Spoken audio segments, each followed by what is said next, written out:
이 사연은 서울 근교의 한 작은 마을에서 살았던 이영자 씨의 실화를 각색하였습니다.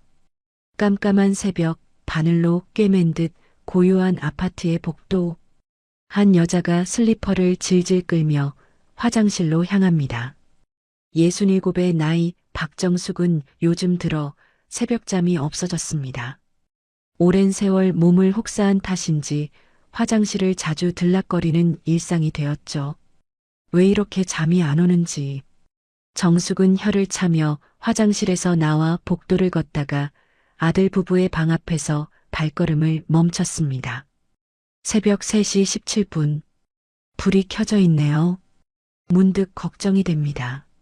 아들 민호가 다음날 중요한 재판이 있다고 했는데 이 시간까지 잠을 못 이루고 있는 걸까요?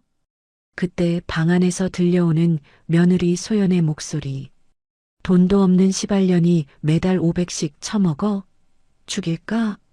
정숙의 심장이 멎는 듯 했습니다. 귀를 의심하며 문틈에 귀를 바짝 갖다 댔습니다. 그러면 상속세도 아낄 수 있고 엄마 보험금 10억이잖아. 민호의 목소리였습니다. 아들의 입에서 나온 말이 맞나요? 정숙은 문틈으로 방 안을 들여다보았습니다. 침대 위에 앉아있는 민호와 소연이 보험 서류를 펼쳐놓고 웃고 있었습니다. 정숙의 보험 서류였죠. 언제까지 기다려야 돼? 좀 빨리 해결하면 안 돼? 기다리라니까. 자연스럽게 보여야지. 지금 갑자기 엄마가 죽으면 우리가 의심받잖아. 아, 정말 짜증나.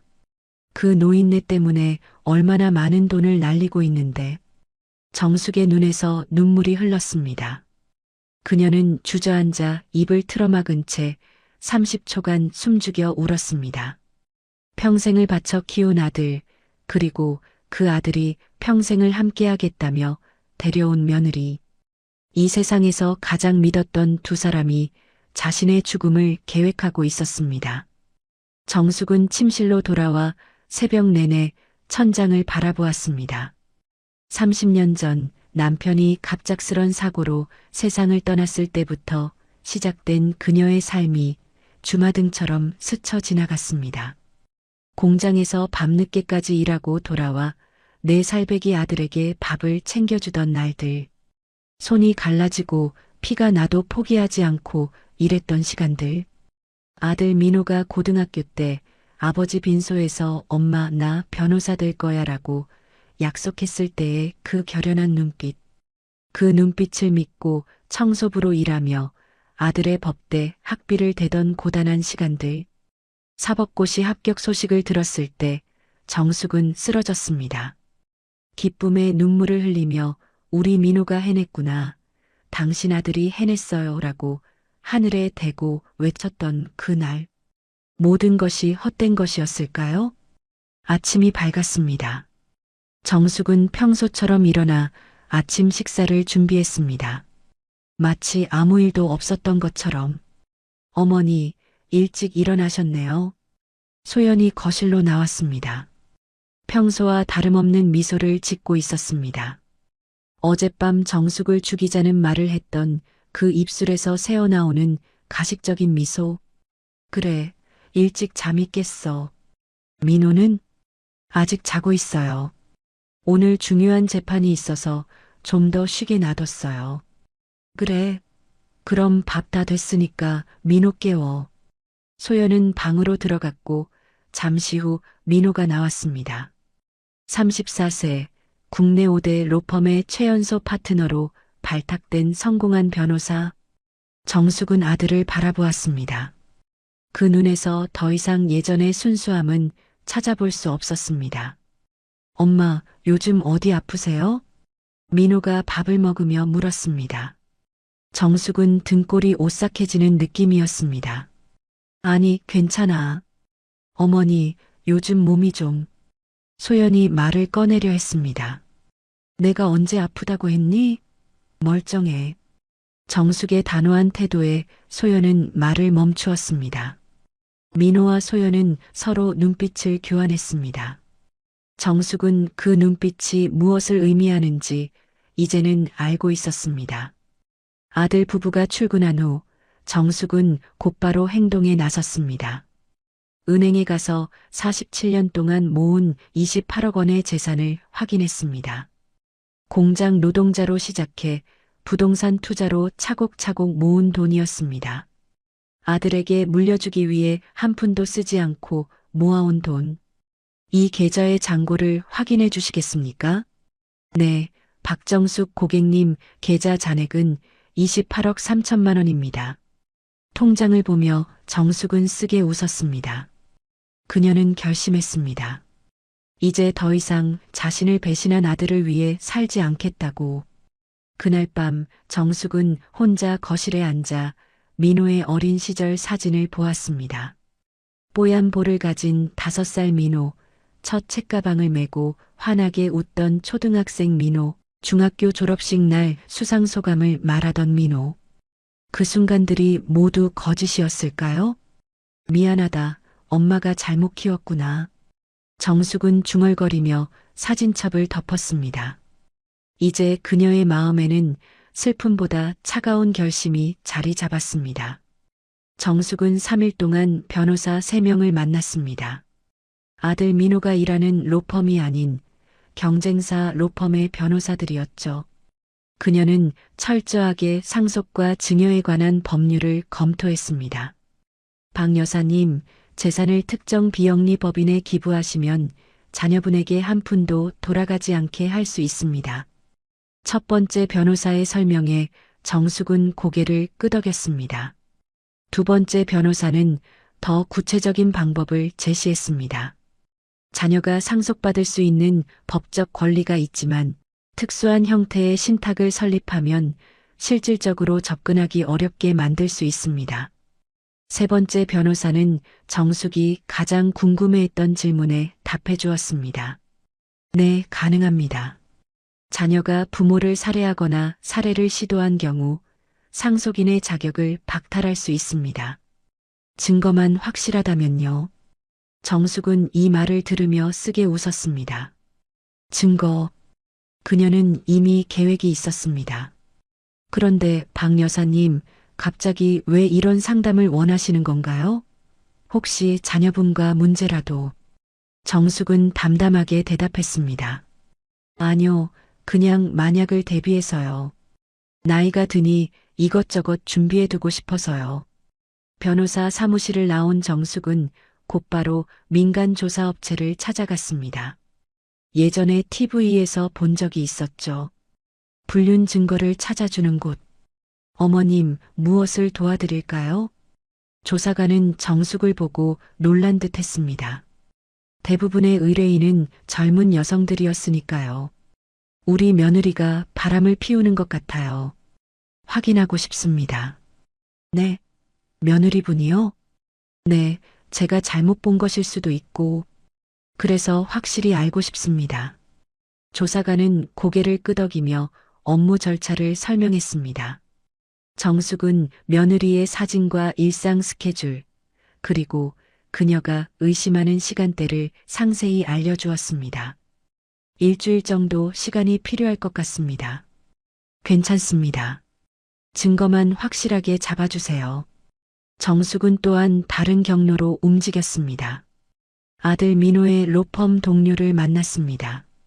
3년 전 민호가 최연소 파트너가 되었을 때 축하 파티에서 만났던 젊은 여성 변호사였죠. 박 여사님, 갑자기 저를 찾아오시다니 놀랐어요. 미안해요. 갑자기 찾아와서. 그런데 꼭 물어볼 게 있어서요.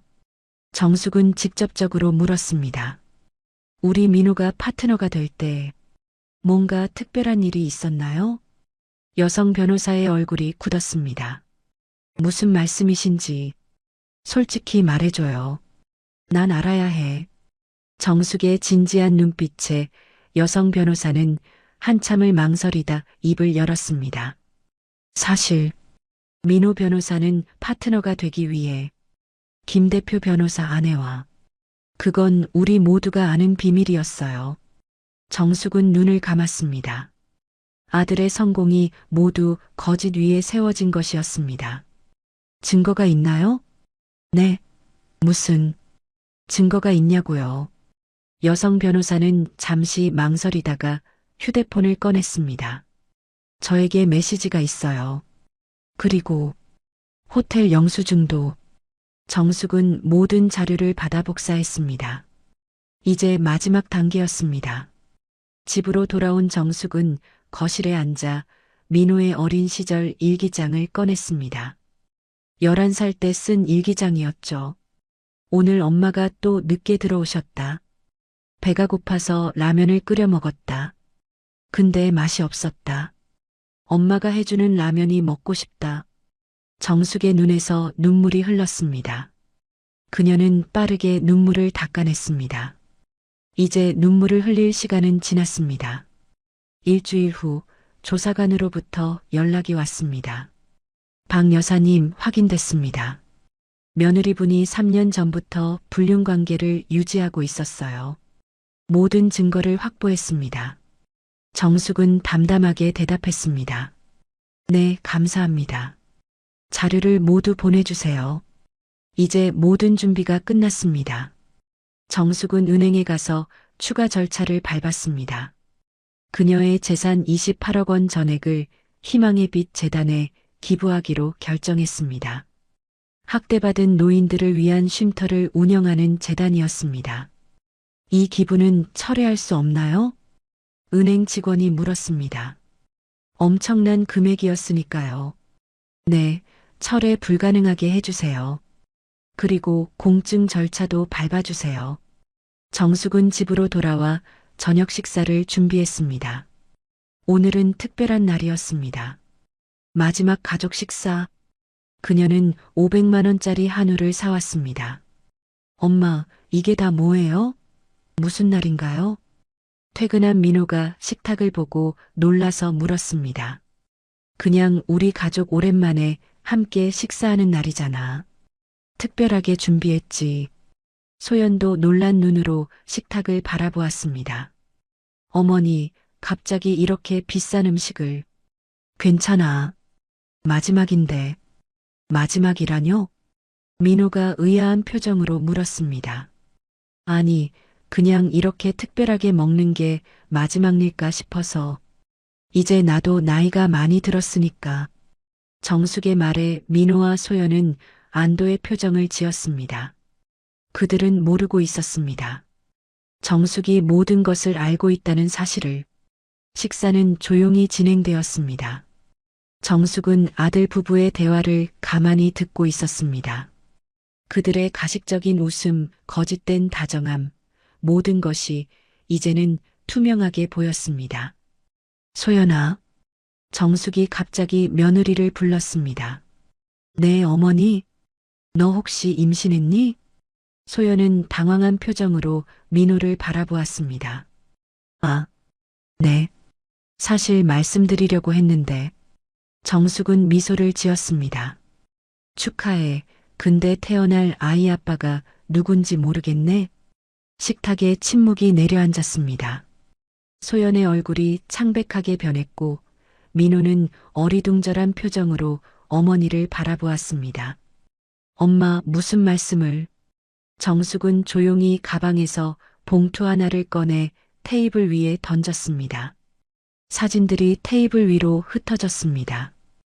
호텔 앞에서 남자와 손을 잡고 있는 소연, 호텔 로비에서 은밀하게 키스하는 모습, 그리고 호텔 방으로 들어가는 장면까지. 이게 무슨... 소연이 더듬거렸습니다. 그녀의 손이 떨리고 있었습니다. 3년 전부터 시작된 불륜이네. 정확히는 민호가 로펌 파트너가 된 직후부터. 돈이 생기니까 내 가치가 올라간 거지. 민호는 충격에 빠져 사진들을 하나씩 확인했습니다. 소연이 다니는 요가 강사와의 불륜 현장.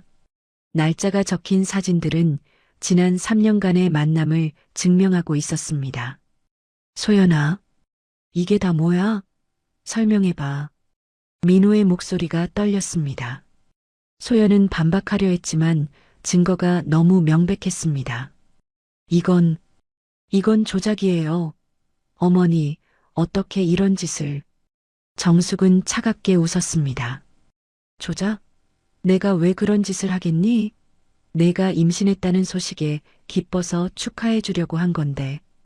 근데 그 아이가 우리 민호 아이가 맞긴 한 거야? 소연의 얼굴이 분노로 일그러졌습니다. 할머니가 미쳤어요? 이런 식으로 우리 가정을 망치려고? 정숙은 소연의 말에 반응하지 않고 민호를 향해 말했습니다. 민호야, 내 아내에게 물어봐. 최근에 요가 강사와 얼마나 자주 만났는지. 민호의 눈에서 분노와 배신감이 번갈아 스쳐 지나갔습니다. 소연아, 말해봐.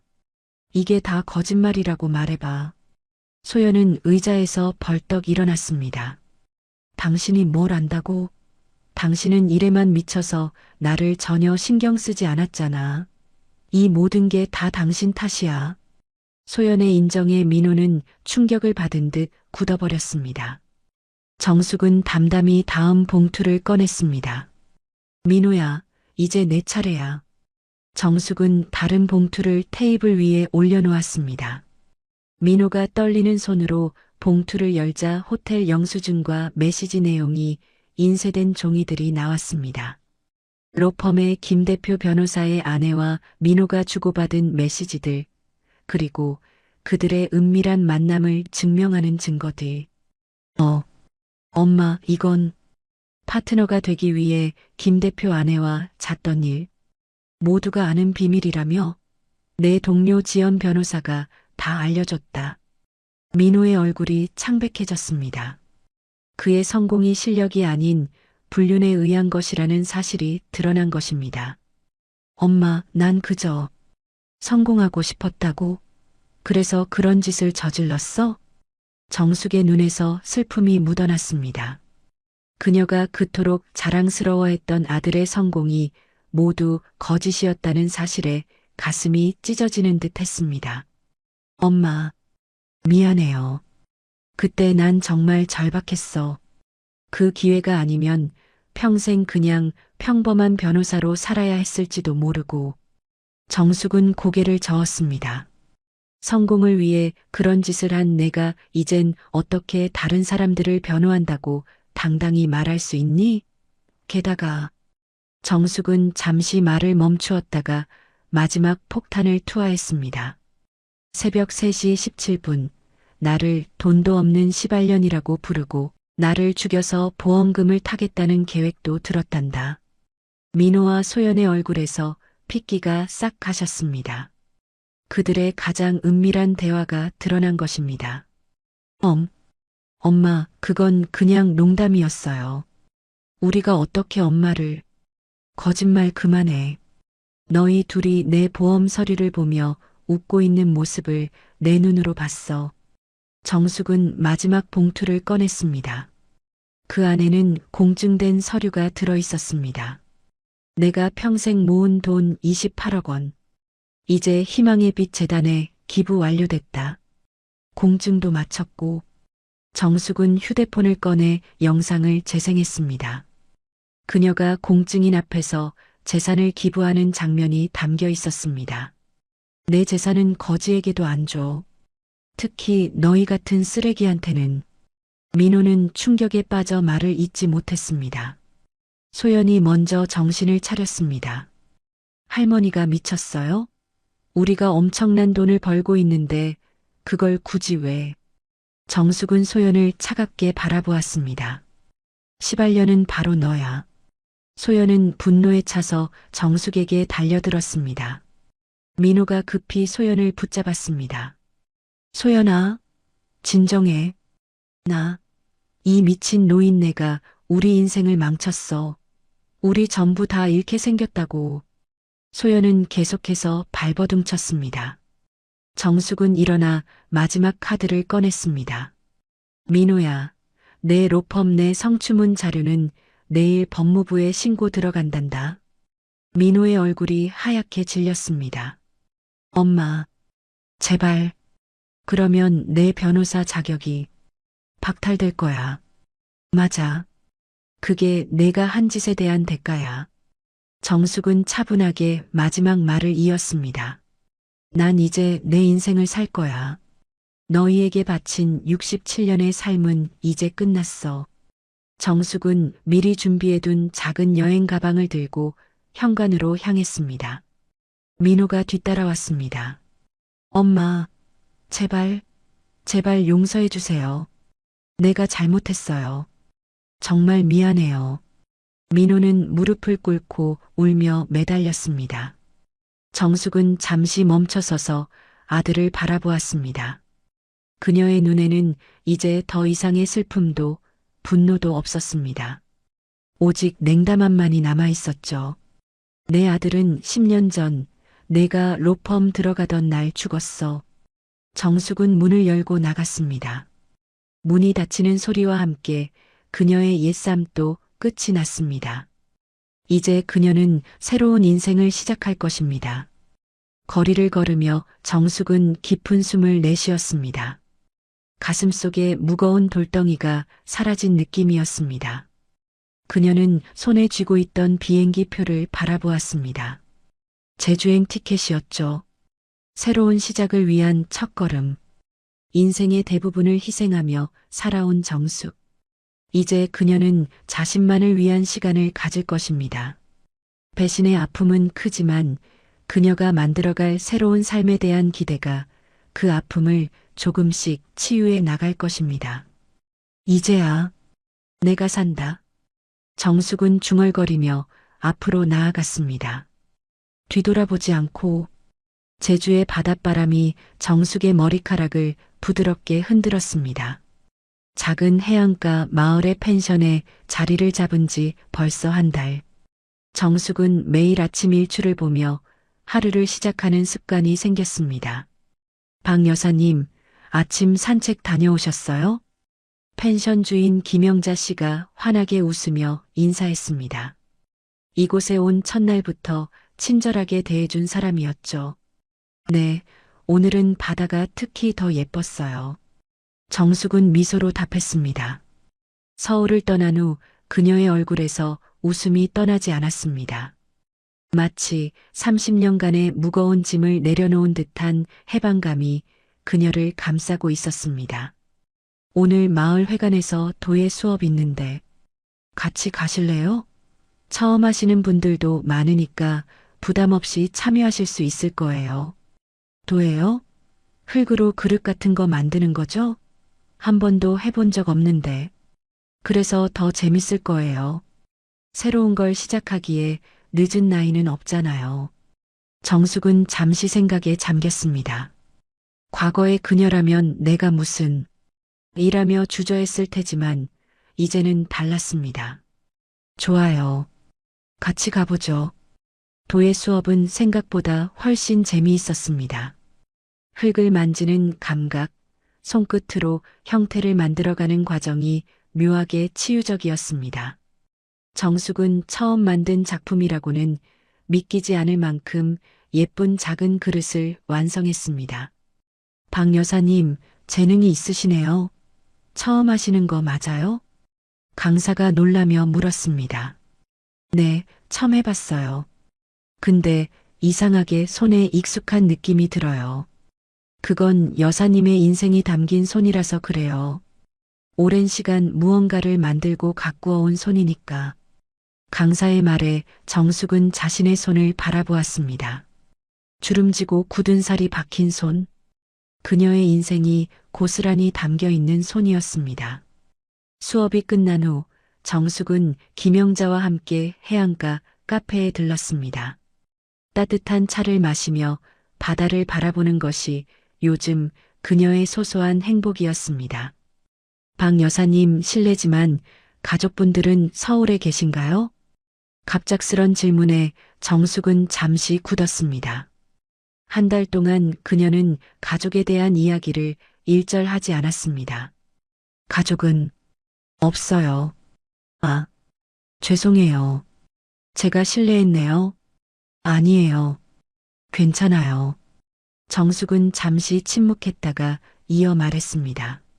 사실 아들이 한 명 있었어요. 제가 홀로 키웠죠. 남편이 일찍 떠나서.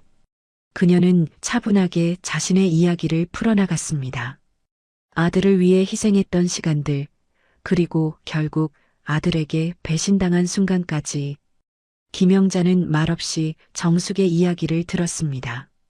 그래서 전 이제 제 인생을 살기로 했어요. 늦었지만 아직 시작하기에 늦지 않았다고 생각했거든요. 김영자의 눈에 눈물이 고였습니다. 정말 대단하세요, 박 여사님. 그런 상처를 딛고 새 삶을 시작하시다니. 대단한 건 아니에요. 그냥 더 이상 잃을 게 없으니까 용기를 낸 거죠. 정숙은 담담하게 말했지만 그 말 속에는 강인함이 묻어 있었습니다. 그때 정숙의 휴대폰이 울렸습니다. 발신자 표시를 확인한 정숙의 표정이 어두워졌습니다. 민호? 김영자가 물었습니다. 네. 한 달 만에 처음 연락이 왔네요. 받으실 건가요? 정숙은 잠시 고민하다가 전화를 받았습니다. 여보세요. 엄마. 민호의 목소리는 피곤하고 지쳐 보였습니다. 무슨 일이야? 엄마. 저 망했어요. 정숙은 침묵했습니다. 민호가 계속 말을 이었습니다. 법무부에 신고가 들어가서 변호사 자격이 박탈됐어요. 소연이도 이혼 소송을 제기했고 모든 게 엉망이 됐어요. 정숙은 여전히 말이 없었습니다. 민호의 목소리가 떨렸습니다. 엄마가 어디 계신지 한 번만 뵐 수 있을까요? 제발. 사과드리고 싶어서요. 정숙은 깊은 숨을 내쉬었습니다.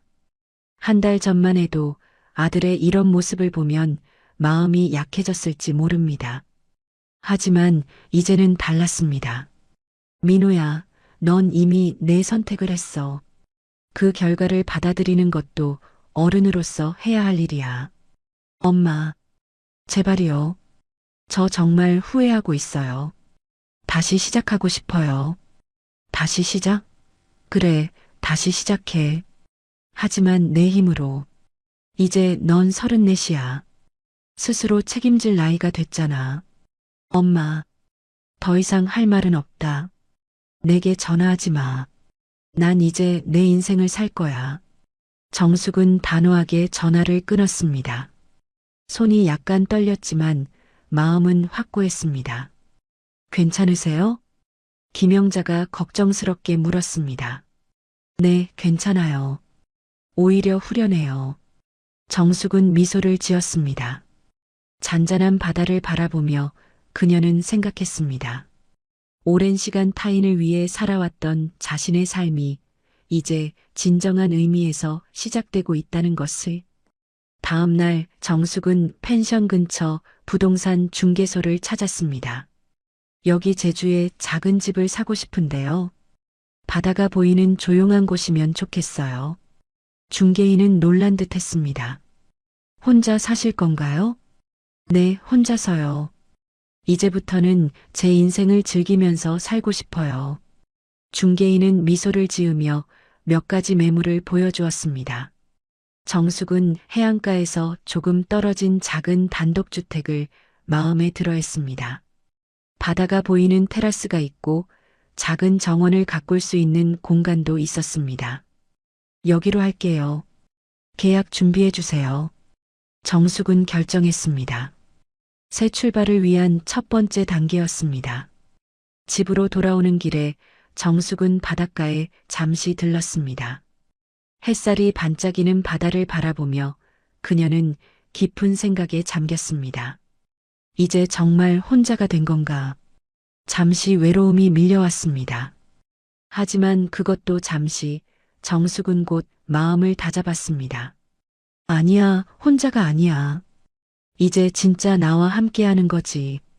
정숙은 주먹을 꽉 쥐었습니다. 67년을 살아오면서 처음으로 느끼는 자유로움이었습니다.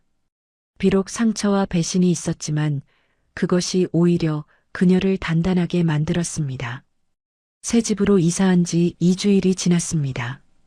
정숙은 매일 아침 테라스에서 바다를 바라보며 명상을 하는 습관을 들였습니다. 도예 수업은 계속 다니고 있었고 이제는 마을 독서 모임에도 가입했습니다. 67년 인생에서 처음으로 자신만을 위한 시간을 보내는 것이었습니다. 그날도 평소처럼 도예교실에 나가 작업을 하고 있었습니다. 정숙은 이제 꽤 솜씨가 좋아져서 작은 꽃병을 만들고 있었습니다. 박 여사님, 이제는 정말 프로 수준이네요. 옆자리에서 작업하던 50대 남성 박철수 씨가 말했습니다. 그는 정숙이 도예 수업에 처음 나온 날부터 친절하게 도와주었습니다. 과찬이세요. 아직 배울 게 너무 많아요.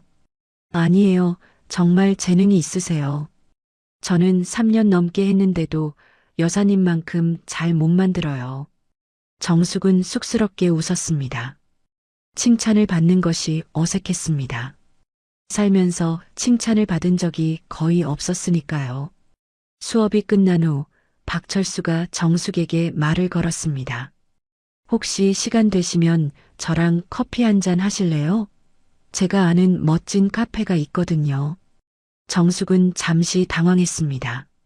이런 제안을 받은 것이 오랜만이었습니다. 그러죠. 해안가의 작은 카페는 정말 멋진 곳이었습니다.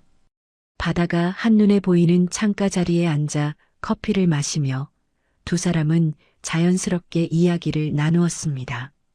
박 여사님은 언제 제주도로 오셨어요? 한 달 좀 넘었어요. 새 출발을 하고 싶어서 왔죠. 혼자 오셨다고 들었는데 실례가 안 된다면 이유를 여쭤봐도 될까요? 정숙은 잠시 망설였습니다. 하지만 이제는 자신의 과거를 숨기지 않기로 했습니다. 제 아들과 문제가 있었어요. 그녀는 차분하게 자신의 이야기를 전했습니다.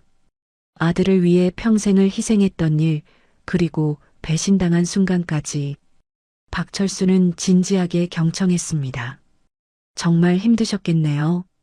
그런데도 이렇게 새 삶을 시작하시다니 정말 대단하십니다. 대단한 건 아니에요.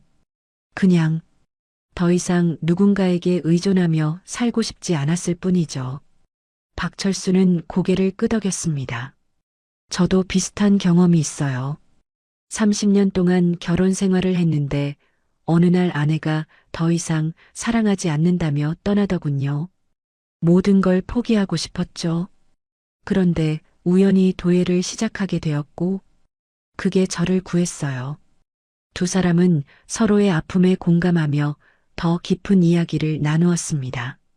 정숙은 오랜만에 편안함을 느꼈습니다. 박철수의 따뜻한 미소와 진심 어린 이야기가 그녀의 마음을 열게 했습니다. 그날 이후 두 사람은 종종 만나 함께 시간을 보냈습니다.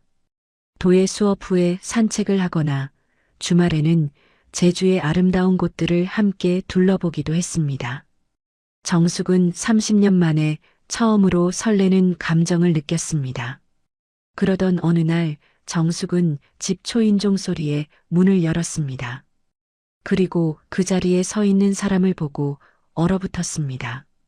엄마, 민호였습니다. 그는 초췌한 모습이었습니다. 한 달 사이에 몰라보게 야위었고 눈에는 피곤함이 가득했습니다. 어떻게 여기를? 찾느라 힘들었어요. 제주도 펜션마다 다 전화해보고 부동산도 돌아다니고 민호의 집요함에 정숙은 한숨을 내쉬었습니다. 들어와. 거실에 앉은 민호는 주변을 둘러보았습니다. 집 참 예쁘네요. 엄마답게 잘 꾸미셨어요. 정숙은 대답 없이 차를 내왔습니다. 무슨 일로 왔니? 엄마, 저 정말 잘못했어요. 용서해 주세요. 민호의 눈에 눈물이 고였습니다. 정숙은 담담하게 물었습니다. 소연이랑은 어떻게 됐어? 이혼했어요. 아이도 제 아이가 아니었대요. 정숙은 아들을 바라보았습니다. 한때는 그토록 자랑스러워했던 아들이 이제는 낯선 사람처럼 느껴졌습니다. 로펌은 그만뒀어요. 아니, 정확히는 쫓겨났죠. 지금은 작은 법률 사무소에서 일하고 있어요. 월급은 예전의 3분의 1도 안 돼요. 그래서 날 찾아온 거니? 돈이 필요해서? 민호는 고개를 저었습니다. 아니에요. 그런 거 아니에요. 정말로 엄마가 보고 싶었어요. 제가 얼마나 큰 잘못을 했는지 이제야 깨달았어요. 정숙은 창밖을 바라보았습니다. 파도가 잔잔하게 밀려오는 바다가 보였습니다. 민호야, 난 이제 내 인생을 찾아가고 있어. 내가 날 배신한 건 물론 아프지만 그 덕분에 내가 진짜 원하는 게 뭔지 깨닫게 됐어. 그래서 오히려 고맙다고 해야 할지도 모르겠네. 민호는 놀란 눈으로 어머니를 바라보았습니다. 엄마, 난 내가 어떻게 살든 더 이상 상관하지 않기로 했어. 내 인생은 내 것이고 내 인생은 내 것이야. 넌 이제 어른이니 내 선택에 책임을 져야 해. 민호는 고개를 숙였습니다. 알아요. 하지만 그래도 엄마는 제 엄마잖아요. 다시 시작할 수 없을까요? 예전처럼은 아니더라도. 정숙은 잠시 생각했습니다. 그녀는 이미 아들을 용서했습니다.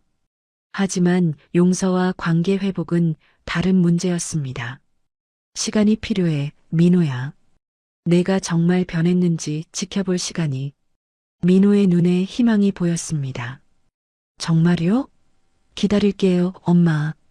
제가 정말 변했다는 걸 보여드릴게요. 그래, 한번 지켜보자. 하지만 약속은 못해. 민호는 고개를 끄덕였습니다. 그는 더 이상의 기적을 바랄 수 없다는 것을 알았습니다. 엄마, 혹시 여기서 지낼 데가 있을까요? 서울로 바로 돌아갈 기차표가 없어서. 정숙은 한숨을 내쉬었습니다. 근처 펜션에 방이 있을 거야. 내가 전화해 볼게. 민호가 떠난 후 정숙은 바닷가로 나갔습니다. 마음이 복잡했습니다. 아들을 다시 만난 것이 기뻤지만 동시에 불안했습니다. 정말 변했을까? 아니면 또 다른 계략일까? 그때 휴대폰이 울렸습니다. 박철수였습니다. 정숙 씨, 오늘 저녁에 시간 되세요? 제가 요리를 좀 했는데 혼자 먹기 너무 많네요. 정숙은 미소를 지었습니다. 네, 시간 돼요. 제가 와인 한 병 들고 갈게요. 전화를 끊고 정숙은 하늘을 바라보았습니다. 구름 한 점 없이 맑은 하늘이었습니다. 마치 그녀의 앞날처럼. 이제 정말 내 인생을 살 시간이야.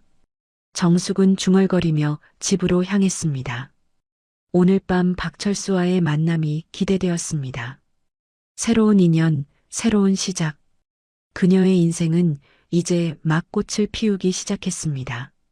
박철수의 집은 정숙의 집에서 멀지 않은 해안가에 위치해 있었습니다. 벽면 가득한 책장과 도예 작품들이 인상적인 공간이었습니다. 특히 창문으로 보이는 바다 전경이 아름다웠습니다. 와, 정말 멋진 집이네요. 정숙이 감탄하며 말했습니다. 고맙습니다. 3년 전에 이곳으로 이사 왔어요. 서울 생활을 정리하고 새로 시작하고 싶어서요. 박철수는 부엌에서 분주히 음식을 준비하고 있었습니다. 토마토 파스타와 샐러드, 그리고 직접 구운 빵까지. 생각보다 솜씨가 좋아 보였습니다. 요리도 잘하시네요. 숨겨둔 재능이 많으시군요. 아내와 이혼한 후에 혼자 살다 보니 배웠어요. 처음엔 라면밖에 못 끓였는데 이제는 제법 하죠? 두 사람은 와인을 마시며 저녁 식사를 즐겼습니다. 바다가 보이는 테라스에서 식사를 하니 마치 고급 레스토랑에 온 것 같은 기분이었습니다. 정숙 씨, 아까 전화할 때 무슨 일 있으셨죠? 목소리가 안 좋아 보이던데. 정숙은 잠시 망설이다가 민호의 방문에 대해 이야기했습니다. 아들이 찾아왔었어요. 용서를 구하러. 어떻게 하셨어요? 시간이 필요하다고 했어요. 그 애가 정말 변했는지 지켜볼 시간이 필요하다고. 박철수는 고개를 끄덕였습니다. 현명한 결정이십니다. 쉽게 용서하는 것도 영원히 용서하지 않는 것도 쉬운 일이죠. 하지만 시간을 두고 지켜보는 건 그게 가장 어려운 선택일 수 있어요. 정숙은 박철수의 말에 공감했습니다. 그는 항상 그녀의 마음을 잘 이해해 주었습니다. 사실 아직도 마음이 복잡해요. 한편으로는 그래도 내 아들인데 라는 생각이 들기도 하고 또 한편으로는 또 속는 건 아닐까 하는 불안감도 있고 그럴 수밖에 없죠. 자식에 대한 마음은 그런 거니까요. 배신을 당했다 해도 완전히 잊을 순 없는 법이죠. 대화를 나누며 시간이 흘렀습니다. 밤이 깊어갈수록 두 사람의 이야기는 더욱 깊어졌습니다. 저도 사실 아들이 하나 있어요. 박철수가 갑자기 말했습니다. 아내가 데려갔죠. 지금은 미국에서 살고 있어요. 1년에 한 번 정도 만나는데 그것도 쉽지 않아요. 많이 그립겠네요. 그렇죠. 하지만 이제는 받아들였어요. 제 인생이 있고 아들 인생이 있다는 걸요. 정숙은 박철수의 손을 잡았습니다. 서로의 아픔을 이해하는 두 사람 사이에 묘한 유대감이 형성되었습니다. 철수 씨 고마워요. 당신 덕분에 많은 위로를 받고 있어요. 저도 정숙 씨 덕분에 행복해요. 오랜만에 마음이 통하는 사람을 만난 것 같아서 그들의 눈이 마주쳤습니다. 오랜 시간 동안 닫혀있던 두 사람의 마음이 조금씩 열리고 있었습니다. 다음 날 아침 정숙은 일찍 일어나 해변을 산책했습니다. 어젯밤 박철수와의 만남이 자꾸 생각났습니다. 오랜만에 느껴본 따뜻한 감정이었습니다. 그때 휴대폰이 울렸습니다. 민호였습니다. 엄마, 오늘 시간 되세요? 같이 점심 먹을 수 있을까요? 정숙은 잠시 망설였습니다. 하지만 아들에게 기회를 주기로 했으니 거절할 이유는 없었습니다. 그래, 어디서 만날까? 그들은 해안가 식당에서 만났습니다. 민호는 어제보다 조금 나아 보였습니다. 깔끔하게 차려입은 모습이 예전의 그를 떠올리게 했습니다. 엄마, 어제는 정말 감사했어요. 사실 엄마가 만나주실 줄 몰랐거든요. 그래. 요즘 어떻게 지내? 민호는 자신의 근황을 이야기했습니다. 이혼 후 작은 원룸에서 혼자 살고 있다고 했습니다. 예전에 비해 수입은 적지만 오히려 마음은 편하다고 했습니다. 엄마, 제가 엄청 잘못했다는 거 알아요. 돈과 성공에 눈이 멀어서 가장 소중한 사람을 배신했죠. 정숙은 아들의 진심 어린 고백을 들었습니다. 그의 눈에 진짜 후회의 빛이 보였습니다. 민호야, 내가 잘못한 건 맞아. 하지만 그것보다 중요한 건 내가 앞으로 어떻게 살아갈 거냐는 거야. 네, 엄마. 이제는 정직하게 살 거예요. 비록 작은 법률 사무소지만 진짜 도움이 필요한 사람들을 위해 일하고 있어요. 정숙은 마음이 조금 누그러졌습니다. 아들의 말이 진심으로 들렸습니다. 그래, 잘하고 있구나. 식사를 마친 후 두 사람은 해변을 걸었습니다. 오랜만에 평화로운 시간이었습니다. 엄마, 혹시 서울로 돌아올 생각은 없으세요? 민호의 질문에 정숙은 고개를 저었습니다. 아니, 난 이제 여기가 좋아. 내 인생을 다시 시작했고 여기서 새로운 친구들도 생겼어. 그렇군요. 혹시 남자친구라도 생기셨어요? 민호의 농담 섞인 질문에 정숙은 살짝 당황했습니다. 박철수의 얼굴이 떠올랐지만 그녀는 웃으며 대답을 회피했습니다. 그건 내가 알 바 아니야. 와, 정말 있으시구나. 누구세요? 어떤 분이에요? 정숙은 웃음을 참을 수 없었습니다. 이제 그만해. 너무 궁금해하지 마. 민호는 오랜만에 어머니의 웃는 모습을 보았습니다. 그 모습이 너무 좋아 보였습니다. 엄마, 정말 행복해 보이세요. 예전엔 못 봤던 모습이에요. 정숙은 잠시 생각에 잠겼습니다.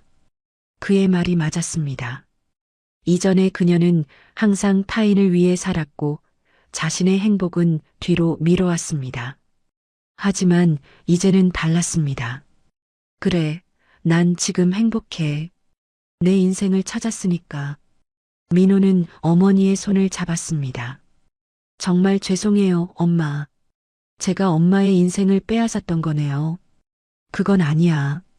내가 선택한 거였으니까.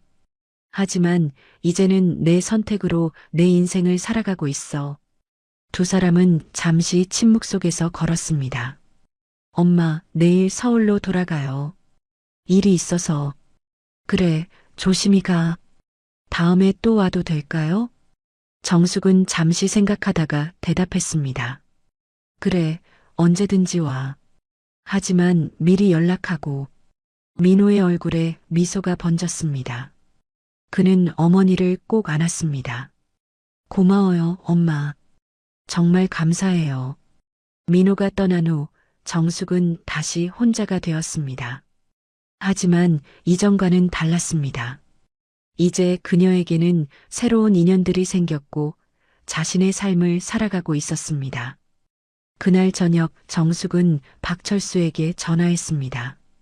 철수 씨, 내일 시간 되세요? 제가 요리를 좀 했는데. 전화를 끊고 정숙은 창밖을 바라보았습니다.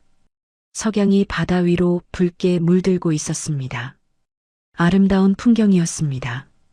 마치 그녀의 인생처럼 이제 막 가장 아름다운 시간이 시작되고 있었습니다. 한 달이 지났습니다. 정숙의 생활은 점점 더 풍요로워졌습니다. 매주 3번 도예 수업을 듣고 주말에는 봉사활동도 시작했습니다. 희망의 빛 재단의 제주 지부에서 노인 복지 프로그램을 돕는 일이었습니다. 박 여사님, 정말 도움이 많이 되세요. 어르신들이 박 여사님을 정말 좋아하시네요. 재단 관계자가 말했습니다. 그냥 제가 할 수 있는 일을 하는 것뿐이에요. 오히려 제가 더 많은 위안을 받고 있어요. 정숙은 미소 지으며 대답했습니다. 비슷한 상처를 가진 노인들을 돕는 일이 그녀에게는 일종의 치유가 되었습니다. 그날 저녁 정숙과 박철수는 함께 저녁 식사를 했습니다. 이제는 거의 매일 함께 시간을 보내는 사이가 되었습니다. 도예 수업, 산책, 영화 관람.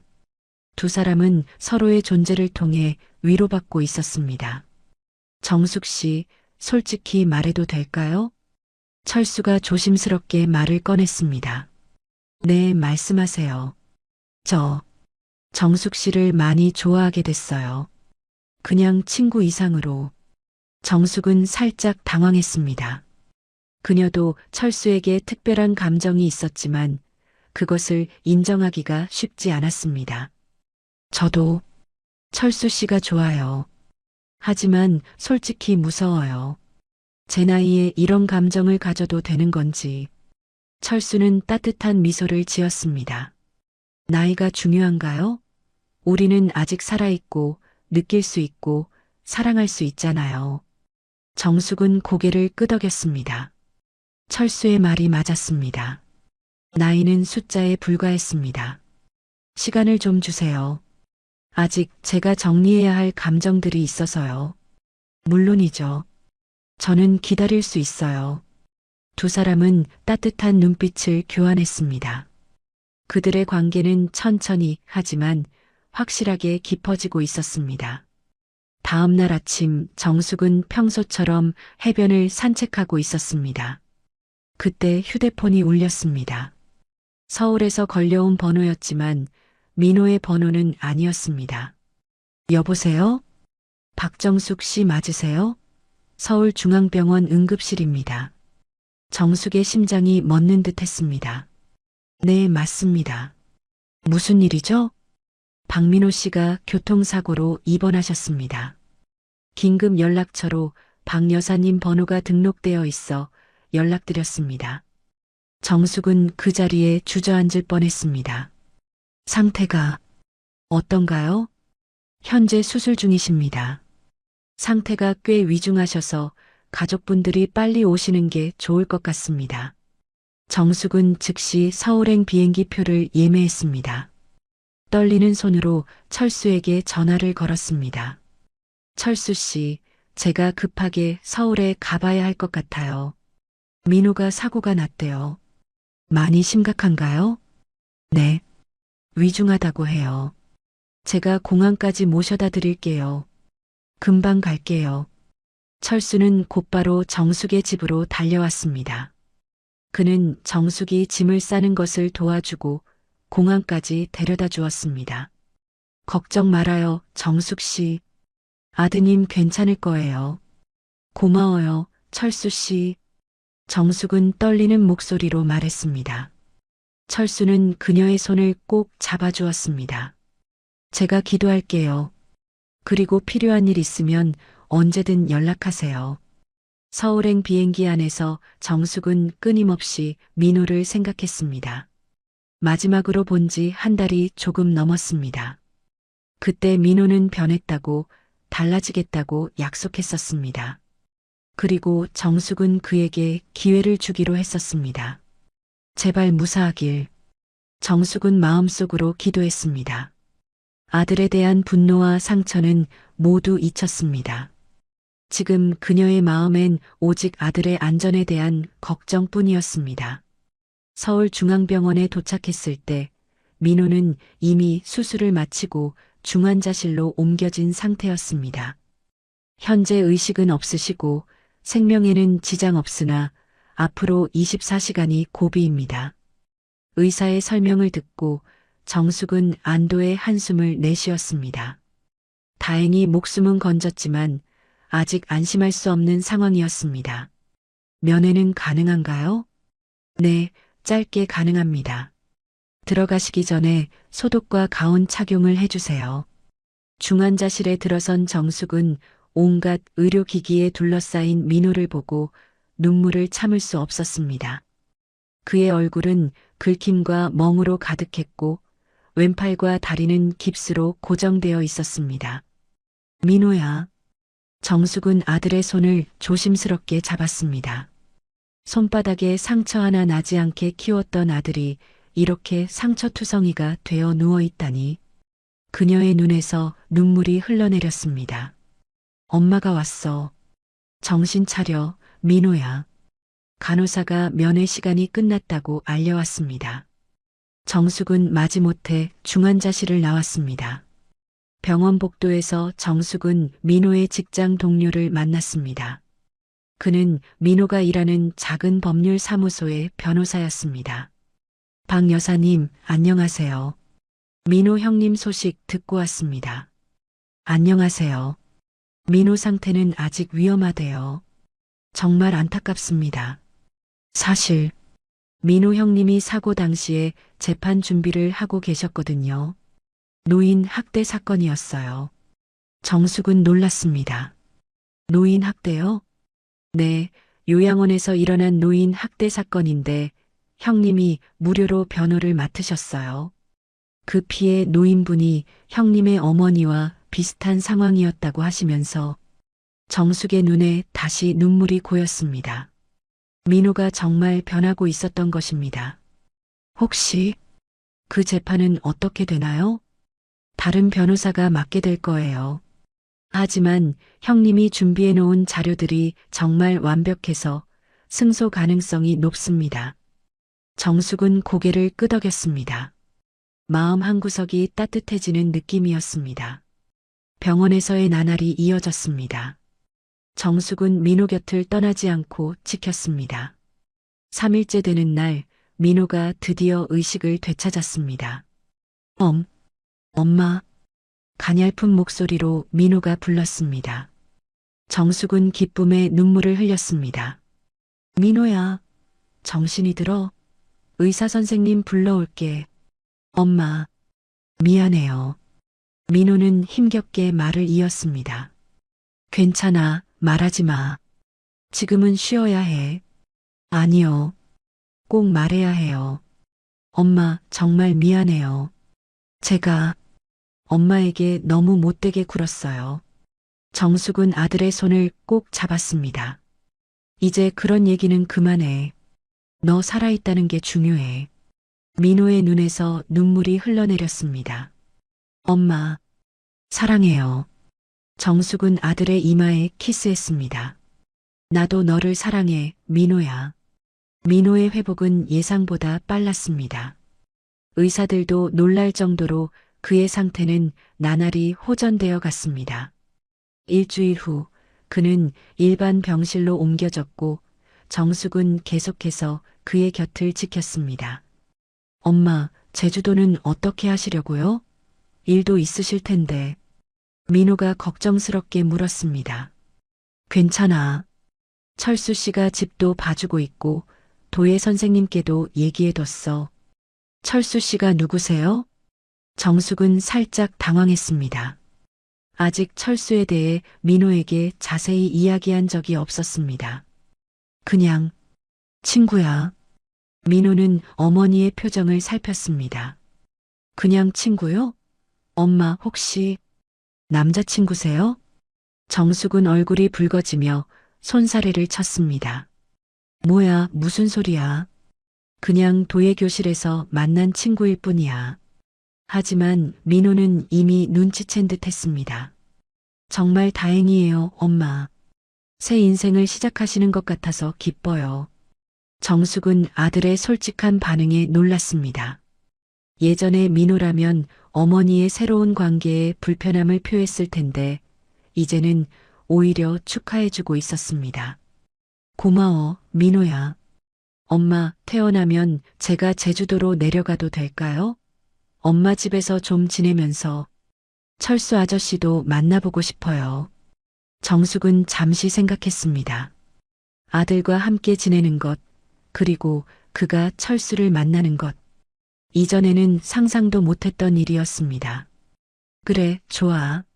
하지만 내 건강이 완전히 회복된 후에야. 민호는 미소 지었습니다. 그의 눈에는 예전에 볼 수 없었던 따뜻함이 있었습니다. 이틀 후 철수에게서 전화가 왔습니다. 정숙 씨, 아드님은 어떠세요? 많이 좋아졌어요. 일반 병실로 옮겼고 의사 선생님 말로는 빠르면 2주일 후에 퇴원할 수도 있대요. 다행이네요. 정말 걱정했어요. 철수 씨, 민호가 퇴원하면 제주도로 내려온대요. 저희 집에서 좀 지내면서 요양할 거래요. 잠시 침묵이 흘렀습니다. 그렇군요. 아드님과 잘 지내실 수 있길 바랄게요. 철수의 목소리에 약간의 실망감이 묻어 있었습니다. 철수 씨, 민호가. 철수 씨도 만나보고 싶대요. 정말요? 저를요? 네, 제가 철수 씨 얘기를 좀 했거든요. 철수의 목소리가 밝아졌습니다. 저도 아드님을 만나보고 싶어요. 정숙 씨가 그렇게 소중히 여기는 분이니까요. 정숙은 미소 지었습니다. 두 사람이 만나는 모습을 상상하니 설레기도 하고 걱정도 되었습니다. 2주일 후 민호는 예상대로 퇴원했습니다. 그는 아직 목발을 사용해야 했지만 걸을 수 있을 정도로 회복되었습니다. 정숙과 민호는 제주행 비행기를 탔습니다. 와, 제주도 공기가 정말 맑네요. 공항을 나서며 민호가 말했습니다. 정숙은 미소 지으며 고개를 끄덕였습니다. 이렇게 아들과 함께 제주도에 오게 될 줄은 몰랐습니다. 정숙의 집에 도착했을 때 철수가 그들을 기다리고 있었습니다. 그는 정원을 가꾸고 집안을 깨끗이 정리해 놓았습니다. 안녕하세요, 박철수입니다. 철수가 민호에게 인사했습니다. 안녕하세요, 민호입니다. 엄마한테 많은 얘기 들었습니다. 두 사람은 악수를 나누었습니다. 정숙은 긴장된 표정으로 그들을 지켜보았습니다. 들어오세요. 점심 준비해 놨어요. 철수는 정성껏 식사를 준비해 놓았습니다. 제주 특산물로 만든 다양한 요리들이 식탁 위에 놓여 있었습니다. 와, 정말 대단하세요. 이렇게 요리도 잘하시고. 민호가 감탄했습니다. 철수는 쑥스러운 듯 웃었습니다. 별거 아닙니다. 혼자 살다 보니 배운 거죠. 세 사람은 화기애애한 분위기 속에서 식사를 했습니다. 처음에는 어색했지만 시간이 지날수록 분위기가 편안해졌습니다. 철수 아저씨, 도예 작품 좀 보여주실 수 있을까요? 엄마가 아저씨 작품이 정말 훌륭하다고 하셨거든요. 그래요? 그럼 내일 제 집으로 초대할게요. 거기 작업실이 있거든요. 정숙은 두 사람이 대화를 나누는 모습을 보며 안도했습니다. 그들은 생각보다 빨리 친해지고 있었습니다. 다음 날 세 사람은 철수의 집으로 갔습니다. 그의 작업실에는 다양한 도예 작품들이 있었습니다. 와, 정말 멋있어요. 이걸 다 손으로 만드신 거예요? 민호는 철수의 작품에 감탄했습니다. 네, 오래 연습한 결과죠. 정숙 씨도 요즘 많이 실력이 늘었어요. 엄마도요?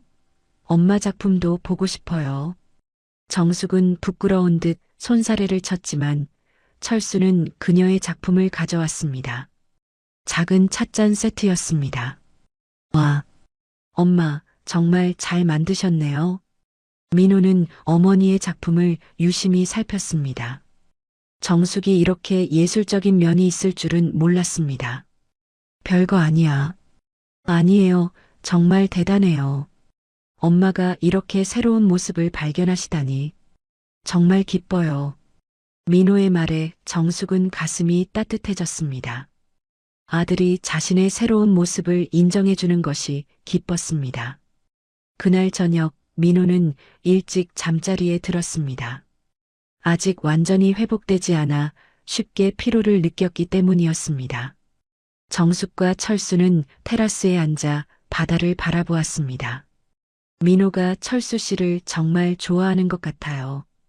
정숙이 말했습니다. 저도 민호 씨가 좋아요. 정말 진솔한 청년 같습니다. 예전에는 아니었어요. 하지만 이제는 정말 많이 변했어요. 정숙은 아들의 변화에 대해 이야기했습니다. 사고 이후 그는 더욱 겸손해졌고 진정으로 다른 사람들을 위해 살고 싶어 했습니다. 사람은 변할 수 있어요. 정숙 씨. 저도 변했고 정숙 씨도 변했잖아요. 철수는 정숙의 손을 잡았습니다. 그녀는 그의 손을 꼭 쥐었습니다. 고마워요, 철수 씨. 항상 제 곁에 있어줘서 앞으로도 그럴 거예요. 정숙 씨가 원하신다면요. 두 사람의 눈이 마주쳤습니다. 그리고 자연스럽게 입술이 닿았습니다. 오랜 세월 동안 닫혀있던 그들의 마음이 서로에게 열린 순간이었습니다. 일주일 후 민호는 서울로 돌아가게 되었습니다. 그의 상태는 많이 호전되었고 이제는 목발 없이도 천천히 걸을 수 있었습니다. 엄마, 정말 감사해요. 저를 다시 받아주셔서. 공항에서 민호가 말했습니다. 당연한 거야, 민호야. 넌 내 아들이니까. 앞으로 자주 내려올게요. 물론 미리 연락하고요. 민호는 웃으며 말했습니다. 그래, 언제든지 와. 내 방은 항상 준비되어 있을 거야. 민호는 어머니를 꼭 안았습니다. 그리고 철수에게도 인사했습니다. 철수 아저씨, 잘 계세요. 엄마 잘 부탁드립니다. 그럼요, 걱정 마세요. 그리고 다음에 오시면 도예도 같이 배워보는 건 어떨까요? 좋아요. 기대할게요. 민호는 손을 흔들며 출국장으로 들어갔습니다. 정숙과 철수는 그가 사라질 때까지 지켜보았습니다. 이제 어떻게 할 거예요, 정숙 씨? 철수가 물었습니다. 글쎄요. 이제 정말 내 인생을 살아보려고요. 정숙은 미소 지으며 철수의 손을 잡았습니다. 그들은 함께 공항을 나섰습니다. 앞으로의 삶이 어떻게 펼쳐질지는 모르지만 한 가지 확실한 것은 그들이 함께할 것이라는 점이었습니다. 제주의 바다는 오늘도 변함없이 아름다웠습니다. 마치 인생의 새로운 장을 시작한 정숙의 마음처럼 맑고 푸르게 빛나고 있었습니다. 그녀는 이제야 비로소 자신의 인생을 살기 시작했습니다. 이제야 내가 산다. 정숙은 중얼거리며 바다를 바라보았습니다. 그녀의 눈에는 더 이상 슬픔도 후회도 없었습니다. 오직 희망과 기대만이 가득했습니다. 새로운 시작을 향한 설렘으로 인생에는 늦은 때가 없습니다. 67세에 새로운 삶을 시작한 정숙의 이야기처럼 우리 모두에게는 언제든 다시 시작할 수 있는 용기와 기회가 있습니다. 가족이라는 이름으로 자신을 희생하기만 하는 것은 진정한 사랑이 아닙니다. 자신을 먼저 사랑하고 존중할 때 비로소 다른 이들과의 건강한 관계도 가능해집니다. 배신과 상처에도 불구하고 정숙이 자신만의 삶을 찾아가는 모습은 우리에게 큰 용기를 줍니다. 누군가에게 배신당했다고 해서 모든 것이 끝난 것이 아니라 오히려 새로운 시작일 수 있습니다. 나이가 들었다고 혼자라고 해서 행복을 포기할 필요는 없습니다. 정숙처럼 늦은 나이에도 새로운 취미, 새로운 사랑, 새로운 인연을 만들어갈 수 있습니다. 여러분도 혹시 인생에서 막막함을 느끼고 계신다면 용기를 내어 첫걸음을 내딛어 보세요. 그 한 걸음이 여러분의 인생을 완전히 바꿀 수도 있습니다.